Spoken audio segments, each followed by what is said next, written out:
Okay, so we're going to take a look at the closing seconds of Terence Crawford's domination over Errol Spence Jr.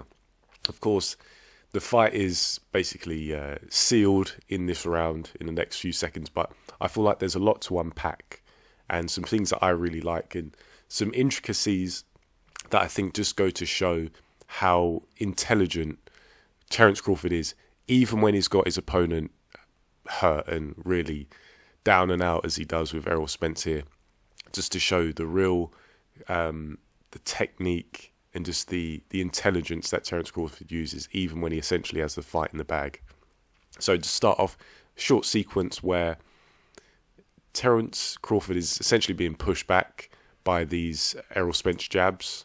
So if we just get this started, you can see Errol Spence then goes to use that overhand, that looping left hand. Very sharp catch and counter from Terence Crawford. Relatively basic stuff. But if we break it down, we see there's actually a lot of play right here. So we can see Terence Crawford in his high guard retreating because he's being pushed back by this lead jab of Errol Spence, really trying to push Terence Crawford back and get some space.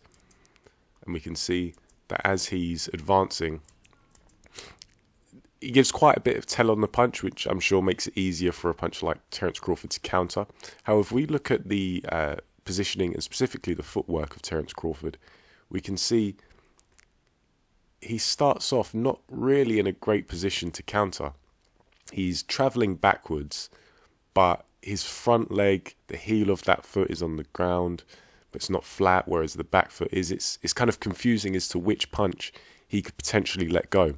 But what we see is some very refined adjustments, particularly the timing of these adjustments is very good, because what we see here, as Errol Spence continues advancing and as Terence Crawford continues to retreat, he adjusts his feet. So now he is still travelling backwards. However, his weight, his upper body is still a bit more inclined towards his front leg here. And what that does is that loads the front side of his stance, therefore making his right-handed punches the power punches. But we can see this punch by Errol Spence is now beginning to travel its trajectory towards the target, which is, of course, Terence Crawford. And it's a matter of timing whereby this punch reaches its destination and Terence Crawford, all he has to do is then get this foot onto the ground, and then he'll have a stable final position for that punch and he'll be able to throw it successfully. And we can just see he makes that adjustment. As that punch lands, you see Terence Crawford's foot lands on the ground. And that punch lands, Errol Spence's punch lands on Terence Crawford's glove. And he just has that punch. That punch can now be thrown because he doesn't have to worry about being off, falling out of position and being vulnerable, because he's planted that back foot and he can just rip right through with amazing mechanics. You know, I talk about punching through the target, tearing your punches through the target. This is not to say that, you know, I came up with this theory or anything, but it's just understanding the mechanics and the technique of throwing and throwing a punch with bad intentions, a damaging punch. And we can see what it does to Errol Spence, just knocks his head around like a piñata. But then straight away, we can see Errol Spence clearly dazed from such a massive punch. And then Terence Crawford uses that same right hand, which he's just hooked with, to jab.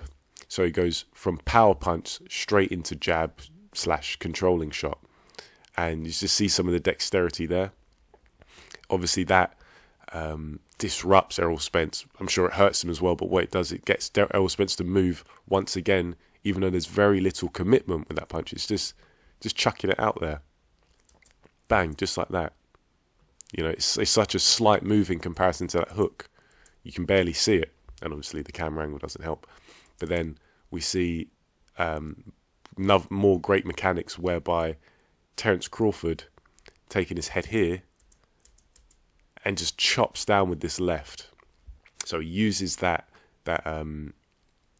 lead right off of the hook to set the table for this left hand, controls Errol Spence, gets So Errol Spence obviously looks to hold, but Terence Crawford has control of that kind of outstretched arm, which is going to be very weak because it's so far from Errol Spence's body. Terence Crawford gets his hand over it, gets his arm over it rather, but then uses that as a pathway to then get to Errol Spence with another left hand. Once again, look at the torque on that, the rotation through that punch, really tearing through the target. Then uses that left hand that he's just thrown to control and occupy the guard. And we can see Errol Spence, he knows what he has to do. He knows that he has to contend this control of Terence Crawford, this physicality. But before we know it, Terence Crawford plants his feet once again and just tears another right hook through.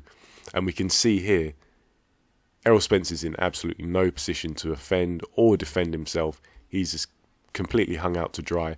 And we look at the mechanics of Terence Crawford, whereby look how far ahead his head is compared to his fist. And that all that's going to do is really shift and tear that punch through the target, which we see there. And this is actually reminiscent of, it just goes to show the drilling of Terence Crawford's technique, because I highlighted in the study I did in his fight against Sean Porter, he threw a hook like this, but it didn't land, but he still had the same reaction. We can see the distance between them, because Terence Crawford not only has got great mechanics where he rips through the target, but he also gets that distance in afterwards. And then it is another barrier of safety just in case, because that's what elite fighters do. They always think about the just in case, the insurance policy. And then we can see Terence Crawford leap back into range, set his feet straight away, extend that right glove again, and then we can see Errol Spence, of course, out of position once again, and then Terence Crawford can just let rip. A left hand misses, however, once again uses that physicality, that control to guide Errol Spence's head, basically pinning it there, but guiding it into the pathway of another right hook. Bang, once again. We see these really efficient, powerful striking techniques, punching techniques that just allows Terence Crawford to just completely decimate the target in Errol Spence. Errol Spence completely out of it, still on his feet somehow. Terence Crawford following up with a big left, but then that's all she wrote. And as I say, this just goes to show how efficient a fighter Terence Crawford is, how intelligent, how efficient, and the way he's just able to completely have his own way, but does so with great technique and great application of technique, great timing, and it's just brutality. What a savage, but a sophisticated savage. Even when he's got his opponent out of there, still using technique, still using intelligence. So I hope you guys maybe learn a little something from this. Not the longest, not the most comprehensive film study, but nevertheless some things I thought were interesting and wanted to present to you. So leave your thoughts down below. Thanks for watching, and I'll catch you on the next video.